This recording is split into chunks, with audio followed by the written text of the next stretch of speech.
Copyright disclaimer under Section 107 of the Copyright Act 1976. Allowance is made for fair use for purposes such as criticism, comment, news reporting, scholarship, and research. Fair use is a use permitted by copyright statute that might otherwise be infringing. Non-profit, educational, or personal use tips the balance in favor of fair use. So episode opening அப்போ இந்த மாதிரி gang இருக்கான்ல அவனோட flashback தான் காமிச்சிக்கிட்டு இருக்காங்க. அவன் சின்ன பிள்ளையா இருக்கும்போது அவர் வாய்ஸ் ஓவரோட என்ன சொல்கிறாங்கன்னா, நீங்கள் என்ன நினைக்கிறீங்க, உங்கள்கிட்ட வந்து ஒரு பிரதர் இருக்கான், அது 1 இயர் வந்து தான் கம்மி உங்கள் 2 பேருக்கும், ஆனால் அவன் வந்து உங்களோட எப்பவுமே எல்லாத்துலேயும் வந்து ரொம்ப டாப்பாகவே இருக்கான் அப்படின்னு சொல்லிக்கிட்டு இருக்காங்க. இந்த சைடு பார்த்தா அவனோட தம்பியை காமிக்கிறாங்க. கேங்கோட தம்பி பேர் என்ன, ஹிஜே கேங். ஸோ கேங் வந்து ஃபேமிலி நேமு, இந்த தம்பியோட பேர் வந்து ஹிஜே, நம்ம கேங்கோட பேர் வந்து ஹிகாங்.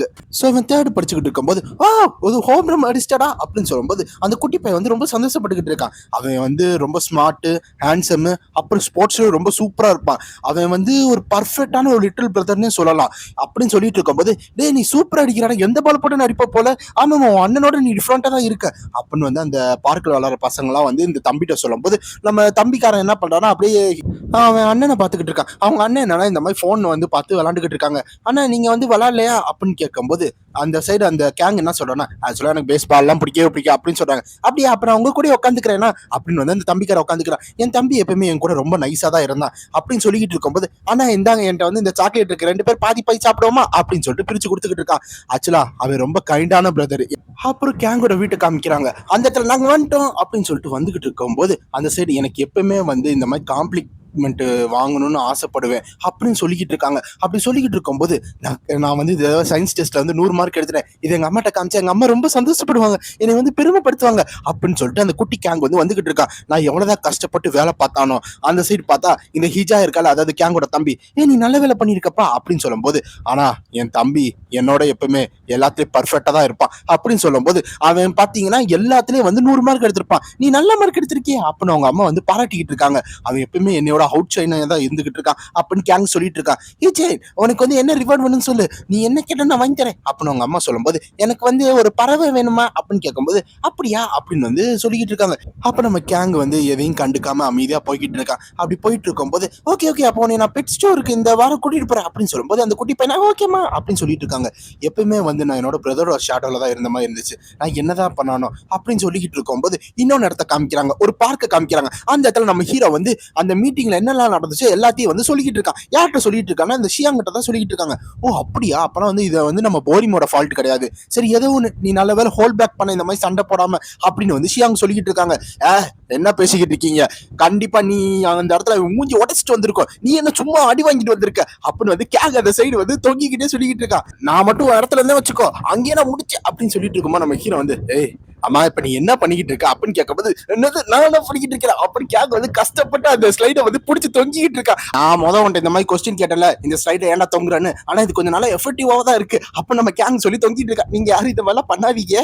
அப்ப நம்ம ஹீரோ வந்து, ஆமா நீ இப்போ ரொம்ப டிஃப்ரெண்டா மாறிட்டா, இருந்ததோட இப்ப நீ ரொம்ப மாறிட்டா அப்ப நம்ம ஹீரோ சொல்லிட்டு இருக்கா. அப்ப ஷியாங் இருக்காங்களா, அவங்க என்ன சொல்றாங்கன்னா, சரி ஏதோ ஒண்ணு இப்ப நம்ம வந்து எதுல ஃபோக்கஸ் பண்ண தெரியுமா, நம்மளோட போரிம்ல வந்து இந்த ப்ராஃபிட் மாடல்ல இருந்தா ஃபோக்கஸ் பண்ணணும்னு சொல்லிட்டு இருக்காங்க. நம்ம ஹீரோ வந்து, ஆமா அதுவும் கரெக்ட் தான் சொல்லிட்டு இருக்காங்க, ஆனா எனக்கு இந்த மாதிரி ரெஃபரன்ஸ் பண்ணி சொல்றேன், இந்த மாதிரி அந்த போச்சாங்ல வந்து இந்த எம்ப்ளாய்மெண்ட் ஏஜென்சி, அப்படி இல்லைன்னா ஷோவாங்ல வந்து இந்த டிடெக்டிவ் ஏஜென்சி மாதிரி அந்த மாதிரி பண்ணணுமா அப்ப நம்ம ஹீரோ கேட்கும்போது, ஆமா ஆனா மோஸ்ட் ஆஃப் த நெய்பர்ஹுட் அப்படிதான் பண்ணுவாங்கன்னு சொல்லிட்டு இருக்காங்க. என்ன மோஸ்ட் ஆஃப் அப்பனா சில பேர் பண்ண மாட்டாங்கன்னு ஹீரோ கேட்கும்போது, அவங்கள ஸ்பெஷல் எக்ஸ்பிரஷனா அப்படின்னு ஹீரோ கேட்கும்போது, ஆமா இப்ப நான் உன்ட்ட வந்து இந்த ஹார்ன் ஒருத்தனை சொல்லியிருந்தேன்ல, உனக்கு நான் இருக்கா அப்படின்னு சொல்லும்போது, ஆமா ஹார்னை பத்தி இந்த மாதிரி வார்னிங் கொடுத்திருந்தால அப்படின்னு சொல்லும் போது, இந்த ஹார்ன் வந்து ரொம்ப டேஞ்சரஸான ஒரு இஜானு இந்த மொத்த டிஸ்ட்ரிக்ட்லயும் சொல்லியிருப்பான் இந்த ஷீங் அங். ஆமா சொன்னேன், ஆனா வந்து அவனை பார்த்து அவ்வளவு டேஞ்சரஸா இல்லையே, ஆனா அவன் கொஞ்சம் ஸ்ட்ராங்கா தான் இருக்கா. அப்ப நம்ம ஹீரோ மனசுல நினைச்சுக்கிட்டு இருக்கான். அப்ப ஷியாங் என்ன சொல்றாங்கன்னா, நான் ஏற்கனவே சொன்னதான், அந்த ரீசன் என்னன்னா அவன் வந்து அதாவது அந்த சிலிம் இருக்குல்ல அந்த மாதிரி வேலை தான் பார்த்துக்கிட்டு இருப்பாங்க அப்படின்னு சொல்றாங்க. எந்த மாதிரி வேலை அப்படின்னு ஹீரோ கேட்கும்போது கேங் வந்து பிடிச்சி டயர்டாகி பொத்துன்னு கீழே விழுந்துட்டா. அவங்க எப்பயுமே மற்ற மெம்பர்ஸ், அதாவது இந்த குவாக் மெம்பர்ஸ் எல்லாத்தையும் வந்து நோட்டை விட்டுக்கிட்டே இருப்பாங்க. அப்புறம் இந்த மாதிரி ட்ரேடர்ஸை வந்து மொத்தமாக வைப் அவுட் பண்ணிடுவாங்கன்னு சொல்லிட்டு இருக்காங்க. அப்படி சொல்லிட்டு இருக்கும்போது இந்த இடத்துல வந்து அவங்க 2 பேரும் காமிச்சுக்கிட்டு இருக்காங்க, எனக்கு ஏற்கனவே இந்த மாதிரி தெரியும், இந்த மாதிரி நீங்க வந்து என்னை ட்ரீட் பண்ணும்போது, அதாவது ட்ரேடரா வந்து என்னை ட்ரீட் பண்ணும்போது எனக்கு தெரிஞ்சிருச்சு அப்படின்னு சொல்லிட்டு இருக்காங்க. அது போக உங்களை மாதிரி இந்த சிலிம் தானே வந்து ஹெட் குவார்டர்ஸ் வந்து என்னை பத்தி ரிப்போர்ட் பண்ணது அப்படின்னு கேங் சொல்லிட்டு இருக்காங்க. ஜட்ஜ் பண்ணி பார்த்தா, இந்த மாதிரி என்னைய வந்து மத்த கேஸஸ்க்கு அக்யூஸ் பண்ணதுக்கும், இந்த டோர்விங் கேஸுக்கு அக்யூஸ் பண்றதுக்கும் வித்தியாசம் இருக்கே. அப்ப நீங்க ஏற்கனவே வந்து என்னைய மேல வந்து ஸ்பை வேல தானே பார்த்துக்கிட்டு இருக்கீங்க. அப்புட்ன்னு வந்து கேங் கேட்கும்போது, அந்த சைடு வந்து நம்ம ஹான் வந்து, அதெல்லாம் என்னால ஆன்சர் பண்ண முடியாதுன்னு சொல்லும்போது, "ஓ! அப்புறம் நல்ல எஜுகேஷன் பண்ணி வச்சிருக்காங்களா? என்ன ஒரு ராயலான நாய் நீ?" அப்படின்னு சொல்லிட்டு கேங் வந்து வேகமா வந்து ஹார்ன் அடிக்க வந்துகிட்டு இருக்கான். ஆக்சுவலா அது 2மே நமக்கு அப்ளை ஆகாது. அப்படின்னு சொல்லிட்டு 2 பேரும் ஹிட் பண்ணிக்கிட்டே இருக்காங்க. ஹிட் பண்ணிக்கிட்டு இருக்கும்போது கேங் என்ன சொல்றான்னா, "நான் உன்னோட டிஃபரண்ட் கைண்ட்ரா. நாளை இந்த மாதிரி ஹெட் குவார்ட்டர்ஸுக்குலாம் ரொம்ப ராயலா இருக்க மாட்டேன்." அப்படின்னு சொல்லிட்டு இருக்கும்போது ஹான் வந்து நம்ம கேங்கோட மூஞ்சில ஒரு குத்தி குத்திக்கிட்டு இருக்கான். அப்படி குத்திட்டு இருக்கும்போது அதை அப்படியே பிளாக் பண்ற நம்ம கேங். அப்படி பிளாக் பண்ணிட்டு என்ன சொல்றான்னா, எனக்கு வெறும் ஹிஜான் கேங்கோட சப்போர்ட் இருந்தா போதும், என்னோட பிசினஸ் ரன் பண்றதுக்கும் காசை சம்பாதிக்கிறதுக்கும் அப்படின்னு சொல்லிட்டு இருக்கும்போது, ஓ உனக்கு சப்போர்ட் வேணும்னா அப்புறம் எதுக்கு வந்து நீ அதர் மெம்பர்ஸ்ட வந்து காசை வாங்குற, அப்புறம் கேங் மெம்பர்ஸ், அதாவது நம்மளோட ஓன் கேங் மெம்பர்ஸை நீ வந்து அட்டாக் பண்ண வச்ச அப்படின்னு வந்து நம்மளோட ஹான் வந்து கேட்டுக்கிட்டு இருக்கா. அப்படி கேட்டுட்டு இருக்கும்போது என்னோட பதிலுக்கு ஆன்சர் பண்ணுன்னு சொல்லும்போது இந்த சைடு நம்மளோட ஹான் வந்து அப்ப திடீர்னு கேங் வந்து ஓவர் பவர் பண்ணிக்கிட்டு இருக்கான். அப்படி பண்ணிக்கிட்டு இருக்கும்போது, ஏன்னா அவங்க எனக்கு காசு கொடுக்குறாங்க, அது போக இந்த இஜான் கேங் என்னவா இருந்தாலும் கடைசியில காசு கொடுக்குறனால தானே ஓடுதுன்னு சொல்லிட்டு நம்ம ஹானை வந்து அடி அடின்னு அடிச்சுக்கிட்டு இருக்கான். நம்ம ஹான் வந்து அதெல்லாம் வந்து பிளாக் பண்ணிக்கிட்டு இருக்கும்போது, அதனாலதான் இன்னும் காசுக்காக தான் நான் இந்த மாதிரி பண்ணிக்கிட்டு இருக்கேன், அது போக சில யூஸ்லெஸ் மெம்பர்ஸ் அடிக்கிறனால என்ன வரப்போகுது அப்படின்னு இந்த சைடு வந்து கேங் சொல்லிக்கிட்டு இருக்கான். நான் இந்த இஜான் கேங்குக்காகவே ரொம்ப நாயா வந்து இந்த இடத்துல காசை சம்பாரிச்சு கொடுத்துக்கிட்டு இருக்கேன், ஆனா கடைசி எனக்கு என்ன கிடைச்சிருக்கு தெரியுமா சொல்லிட்டு அந்த சைடு ஹானை அடிச்சுக்கிட்டே இருக்கான். நான் இவ்வளவு ஒர்க் பண்ணிருக்கேன், ஆனா என் ஒர்க்குக்கு வந்து அப்ரிசியேஷன்லாம் எதுவுமே கிடையாது. அதுக்கு பதிலா வந்து நான் வந்து ரூல்ஸை வந்து ப்ரோக் பண்ணிட்டேன், அப்புறம் வந்து இப்ப இந்த இடத்த விட்டு கிக் அவுட் பண்ண பார்த்துக்கிட்டு இருக்கேன். இதெல்லாம் எனக்கு எப்படி இருக்குன்னு தெரியுமா அப்படின்னு சொல்லிட்டு கடைசி ஒரு ப்ளோ கொடுக்க வந்துகிட்டு இருக்கும்போது, என்ன ஒரு பாவமான இது அப்படின்னு சொல்லிட்டு ஹான் அட்டாக் பண்ண ஆரம்பிச்சுக்கிட்டு இருக்கான். அவனோட எல்போவை வச்சு அந்த சின்ன அடிக்கிறான் ஹான். அப்படி அடிச்சுக்கிட்டு இருக்கும்போது, என்னது பாவமா இருக்கா, நீதே அதை சொல்லிக்கிட்டு இருக்க, அச்சா நான் தான் அதை இந்த இடத்துல சொல்லணும்னு சொல்லிக்கிட்டு இருக்கும்போது ஹான் வந்து அடுத்து அட்டாக் பண்ணிக்கிட்டு இருக்க அந்த கேங் மேல. அப்போ எனக்கு வந்து நீ எப்படி ஃபீல் பண்றலாம் தெரியாது, ஆனா நான் வந்து கரெக்டா என்ன சொல்றேன்னா அப்படின்னு சொல்லிக்கிட்டு நம்ம ஹான் வந்து அங்க இருக்க கேங் வந்து கவுண்டர் அட்டாக் கொடுத்துக்கிட்டே இருக்கா. கேங்னால அட்டாக் பண்ணவே முடியல. நீ எப்பயுமே வந்து ஆர்டரையும் ரூல்ஸே வந்து இந்த குரூப்ல ஃபாலோ பண்ணி தான் ஆகணும்னு சொல்லிக்கிட்டே அடிச்சுக்கிட்டு இருக்கா. அடிச்சுக்கிட்டு இருக்கும்போது கேங்க ஒரு சைட்ல வந்து டயர்டாகி பொத்துன்னு கீழே விழுந்துட்டா. அப்படி விழுகும் போது அந்த சைடு ஹான் வந்து என்ன சொல்றான்னா, நீ எப்பயுமே எனக்கு ஒரு மேட்சாவே இருந்தது கிடையாது, அதனால இந்த மாதிரி ரெபலிங் பண்றதை நிப்பாட்டு, உன்னோட இதை வந்து ஹெட் குவார்ட்டர்ஸ் வந்து டிசிஷன் எடுப்பாங்க அப்படின்னு சொல்லிக்கிட்டு இருக்காங்க. அந்த சைடு கேங் வந்து ரொம்ப கடுப்பாயிட்டு இருக்கான். அப்படி கடுப்பாயிட்டு, நான் தான் சொன்னேன்ல, நான் எதுக்கு அந்த மாதிரி எடுக்கணும், நல்லா அப்பெல்லாம் எடுக்க மாட்டேன் அப்படின்னு சொல்லிட்டு கேங் வந்து டைரக்டா வந்து ஹான் அடிக்க வந்துகிட்டு இருக்கான். அப்ப ஹான்ட்ட வந்து என்ன பண்றான்னா, இந்த மாதிரி கேங்கோட தலை இருக்குல்ல, அதை காலை வச்சு லாக் பண்ணி அவனோட கையை சேர்த்து லாக் பண்ணி அதை பிடிச்சி திருகுறான். அப்படி திருக்கிட்டு இருக்கும்போது அந்த கேங் வந்து கொஞ்சம் ஸ்ட்ரகிள் பண்ணிக்கிட்டு இருக்கான். அப்படி ஸ்ட்ரகிள் பண்ணிட்டு இருக்கும்போது, இதுதான் உனக்கு எனக்கு இருக்கிற டிஃபரன்ஸ் அப்படின்னு சொல்லிட்டு இருக்கும்போது இன்னொரு சைடு பார்க்கும்போது வந்து அங்க இருக்க எல்லா டாக்குமெண்ட்டையும் வந்து வித்ரா பண்ணணும், டேட்டாவையும் சேர்த்து இந்த ஏஜென்சில என்னெல்லாம் இருக்கோ எல்லாத்தையும் எடுத்துடணும். அப்புறம் இந்த சிலிம் வரதுக்குள்ள நம்ம இந்த இடத்த விட்டு போயாகணும்னு சொல்லிட்டு இங்க இருக்கிற அந்த ஹோ இருக்கால, அவ எல்லாத்தையும் கலெக்ட் பண்ணிட்டு போயிட்டு இருக்காங்க. அப்படி போயிட்டு இருக்கும்போது, ஓ ரொம்ப இன்ட்ரெஸ்டிங்கா இருக்கே அப்படின்னு ஒரு வாய்ஸ் வருது.